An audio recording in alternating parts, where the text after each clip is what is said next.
नमस्कार, आप देख रहे हैं मनी 9 और मैं हूं आपके साथ विशाल शर्मा। मार्केट का क्या ताजा अपडेट है, इसी को अपडेट करने के लिए आज हमारे साथ मौजूद हैं संदीप ग्रोवर सर। संदीप ग्रोवर सर, बहुत स्वागत है आपका। बहुत धन्यवाद सर, मार्केट में क्या हो रहा है? ओपनिंग 24,498 के आसपास, हाई 24,615। हालांकि अभी जो निचले स्तर से जो रिकवरी आ रही है वो चार्ट्स थोड़ी बदलती हुई दिख रही है, लेकिन सर अभी से अगर आधे घंटे पहले की अगर आप चार्ट देखें तो 24,500 के आसपास बाजार टिकने को नाम नहीं ले रहा था। वहां से जो गिरावट आई है और 24,180 के आसपास हुआ, वहां से खरीदारी आई है। यानी अगर हम कहें तो 24,200 के आसपास निफ्टी ने सपोर्ट लेने की कोशिश की। क्या मैं सही हूं और क्या है नया अपडेट, प्लीज बताइए। देखिए, बाजार में आज हमने जो गिरावट देखी, इतना बड़ा फॉल जो था, 1200 पॉइंट एक समय सेंसेक्स गिर गया था। ऑलमोस्ट 400 पॉइंट की गिरावट अपने निफ्टी में बनती हुई दिखी।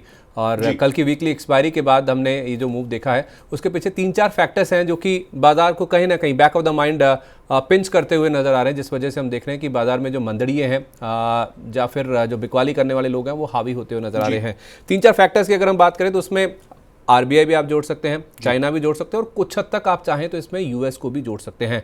तो 3 बड़े फैक्टर्स हैं जो कि बाजार को काफी हद तक पछाड़ते हुए नजर आ रहे हैं, जिस वजह से आज हमने शुरुआती कारोबार में इतना बड़ा ब्लिप आता हुआ देखा। जी सर, एक एक कर मैं डिस्कस करना चाहूंगा। पहले आरबीआई वाला एंगल देख लेते हैं। सर, जो महंगाई दर के जो आंकड़े आए हैं वो कहा गया कि महंगाई थोड़ी नरम हुई है। इसको और आसान भाषा में हमारे व्यूअर्स को समझाइए।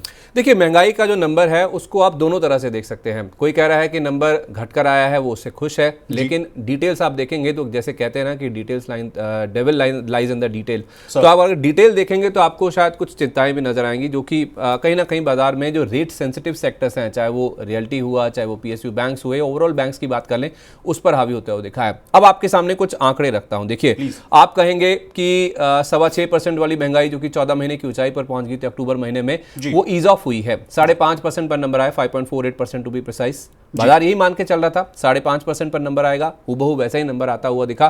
तो आप कहेंगे कि महंगाई के मोर्चे पर राहत की बात आई है, महंगाई घटती हुई दिखी है, कम होती हुई दिखी है। जैसा एक्सपेक्टेड था कि फूड इन्फ्लेशन नीचे आएगा, सीजनैलिटी का इंपैक्ट है, सर्दियों में अमूमन हम देखते हैं सब्जियों के दाम नीचे आते हैं, तो उसका एक फैक्टर जो है वो प्ले आउट होता है ईज ऑफ के तौर पर, हुआ भी वैसा। लेकिन आप डिटेल्स देखिए, डिटेल्स में क्या देखना है आपको, आप अर्बन इन्फ्लेशन देखिए, आप रूरल इन्फ्लेशन देखिए, for that matter food inflation जो कम हुआ है पहले आप वही देख लीजिए। फूड इन्फ्लेशन आप देखेंगे 11% के आसपास था, 10.87%, वो घटकर 9% हो गया। तो 2% की राहत जरूर आई, लेकिन आप 9% का फूड इन्फ्लेशन फिर भी लेके चल रहे हैं, तो आप समझिए 50% के आसपास का वेटेज है फूड इन्फ्लेशन का सीपीआई में, फिर भी नंबर बहुत हाई है। दूसरी बात आप देखिए, रूरल इन्फ्लेशन जो है वो बढ़कर आया, अर्बन इन्फ्लेशन भी बढ़कर आया।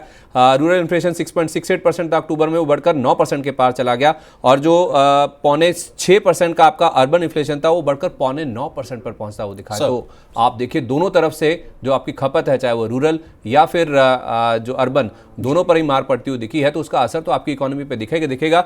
आरबीआई वाला जो फैक्टर है वो इस तरह से प्ले आउट होगा कि अगर दोनों तरह से खपत पर असर आ रहा है तो फिर ब्याज दरों में कमी का एक जो इंपैक्ट है वो शायद आरबीआई फरवरी में जो पॉलिसी बैठक होगी, जो कि वाइडली एंटिसिपेटेड है कि शायद रेट कट हो जाएगा, वो कहीं ना कहीं नहीं होता हुआ नजर आएगा। और यही कारण है कि रेट सेंसिटिव पिटते हुए दिखे, चाहे आप रियल्टी देखिए, पीएसयू बैंक्स देखिए, वो अभी भी उस गिरावट से पूरी तरह से नहीं उबर पाए हैं। जी सर, अगले कारण पर आते हैं। अमेरिकी फेडरल रिजर्व 2025 में उम्मीद की जा रही है कि ब्याज दर में कटौती की जाएगी, डॉलर मजबूत हो रहा है। ये वाला मामला क्या है सर, इसको एंगल को भी समझाइए। देखिए, वहां पे भी यही एक्सपेक्टेड है, 17-18 तारीख को फेड की बैठक होनी है, वाइडली एंटिसिपेटेड है। 98% ऐसा जानकार मान रहे हैं कि वहां पे ब्याज दरों में कटौती होगी 1/4% की। 2 बार पहले ही हो चुका है, तीसरी बार अब ये हो सकता है, लेकिन उसमें सेंध क्या लगा रहा है। देखिए, आप इनके फैक्टर्स देखिए, इनके जो सीपीआई महंगाई के नंबर्स आए थे वो अनुमान मुताबिक आए थे, 0.3% पर इनकी इन्फ्लेशन आई थी मंथ ऑन मंथ। लेकिन इनकी जो थोक महंगाई है, जिसे आप पीपीआई के नाम से ये जारी करते हैं, वो नंबर आप देखिए 0.4% पर आया मंथ ऑन मंथ में, कह रहा हूं 0.3% का अनुमान था,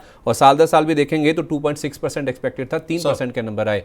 बेरोजगारी दावा 2 महीने की ऊंचाई पर पहुंचता हुआ दिखा, तो उससे जो डॉलर इंडेक्स है लगातार 5 दिन से उसमें उछाल आ रहा है, और 107 का जो लेवल है डॉलर इंडेक्स वो भी पार कर गया है। हमारे लिए क्या दिक्कत है? दिक्कत यह है कि अगर डॉलर इंडेक्स मजबूत होगा, हमारा रुपए कमजोर होगा, जो कि रिकॉर्ड लोस के आसपास है, हमारे लिए इंपोर्टेड इन्फ्लेशन है जो वो दिक्कत का सबब बन जाएगी, और फिर वही आरबीआई पे बात आ जाएगी। अगर इन्फ्लेशन ज्यादा रहेगी, आरबीआई के पास रूम नहीं बचेगा रेट कट करने के लिए, और वहीं पे बाजार की चिंता है। अगर रेट कट नहीं होगा, ग्रोथ हमारी पहले ही पिछड़ गई, 5.4% का आपने जीडीपी का नंबर देखा था, तो ग्रोथ कहां से आएगी? अगर ग्रोथ नहीं आएगी तो फिर जाहिर सी बात है इकोनॉमी अगर अच्छा नहीं चलेगी तो फिर स्टॉक मार्केट तो अच्छा नहीं कर सकता। जी। अब सर सेक्टोरल इंडाइसेस पर नजर डाल रहा हूं मैं, तो निफ्टी मेटल में तगड़ी पिटाई देखने को मिल रही है, 1.5% टूटा हुआ है। फार्मा देखिए, पीएसयू बैंक्स देखिए, लेकिन सर निफ्टी मेटल आज गिरावट और गहराई हुई थी, 2.5% तक कमजोर हो गया था। मेटल से मुझे याद आता है कि चाइना वाला भी एंगल है sir, China America tariff war, कहा जा रहा है कि 60% तक लगा दिया जाएगा।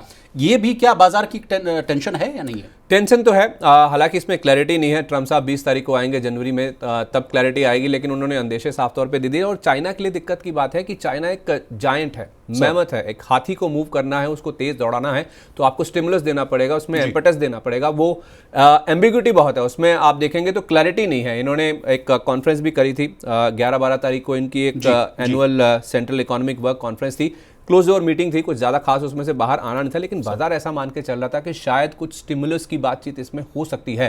कुछ मेजर्स आएंगे जो कि इकोनॉमी को मूव करने में, इकोनॉमी को सहारा देने में शायद चाइना की ओर से अनाउंस किए जा सकते हैं, लेकिन वैसा हुआ नहीं है। और उसी का इंपैक्ट हमने मेटल स्टॉक्स पर देखा है। जो इंडेक्स हमने टाटा स्टील देखिए, जेएसडब्ल्यू स्टील देखिए, जेएसपीएल देखिए, 3 से 5% तक एक ही दिन में अगर इतने हैवी वेट्स टूटते हैं तो आप समझ सकते हैं कि बाजार में कितना एंटिसिपेशन था इस चीज़ को लेकर और वो पूरा नहीं हुआ है, और उसी का इंपैक्ट हमने इन स्टॉक्स पर बनता हुआ दिखा है। तो चाइना एक बड़ा फैक्टर है ग्लोबली डिमांड सप्लाई में, चाहे मेटल्स की बात करें चाहे क्रूड की बात करें, तो काफ़ी हद तक इसका ड्राइवर रहता है ये।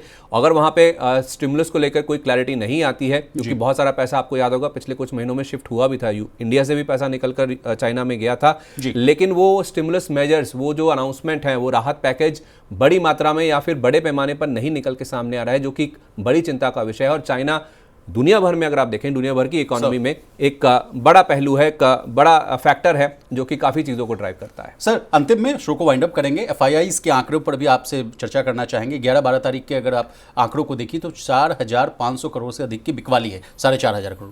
ये क्या चिंता का विषय है? हालांकि डीआईएस की खरीदारी भी इनके अपेक्षा में 3,000 आसपास, 3,000 करोड़ की खरीदारी भी है, तो इसको कैसे देख रहे हैं एफआईआईज के आंकड़ों को भी? देखिए एफआईआईज काफ़ी अभी आप देखेंगे तो कंफ्यूज नज़र आ रहे हैं। कंफ्यूज इसलिए हैं क्योंकि जब आपको यूएस में 4.25%, 4.5% के आसपास की अगर बॉन्ड यील्ड मिलेगी, आपके खुद के देश में आपको पैसा लगाकर 4.5% के आसपास का अगर रिटर्न मिलता है, फिर आप किसी दूसरे देश में क्यों जाएंगे? क्यों करेंसी रिस्क लेंगे? क्यों सिस्टमिक रिस्क लेंगे? क्यों किसी दूसरे देश में जाकर आप रिटर्न कमाने की कोशिश करें जब आपको घर बैठे ही 4.5% का रिटर्न मिल रहा है? तो जाहिर सी बात है, और डॉलर इंडेक्स का जो सर्ज है वो इसी से लिंक्ड है। आपकी इकोनॉमी अगर मजबूत होगी, आपकी अगर ब्याज दरें ज़्यादा नहीं कटती हैं, आपकी इकोनॉमी मजबूत वैसे ही है, तो जाहिर सी बात है फिर जो एफआईआईज का पैसा है वो डेवलपिंग के बजाय डेवलप्ड नेशंस में जाएगा, जो कि यूएस जैसे मजबूत बाजारों में अगर उनको पैसा मिल रहा है, रिटर्न अच्छा मिल रहा है, फिर वो भारत जैसे इमर्जिंग मार्केट्स या चाइना जैसे जो अनसर्टन मार्केट्स हैं, स्टिमुलस नहीं आ रहा है या इकोनॉमी में ग्रोथ नहीं है, वहाँ पे क्यों जाएंगे? जी अंतिम सवाल सर,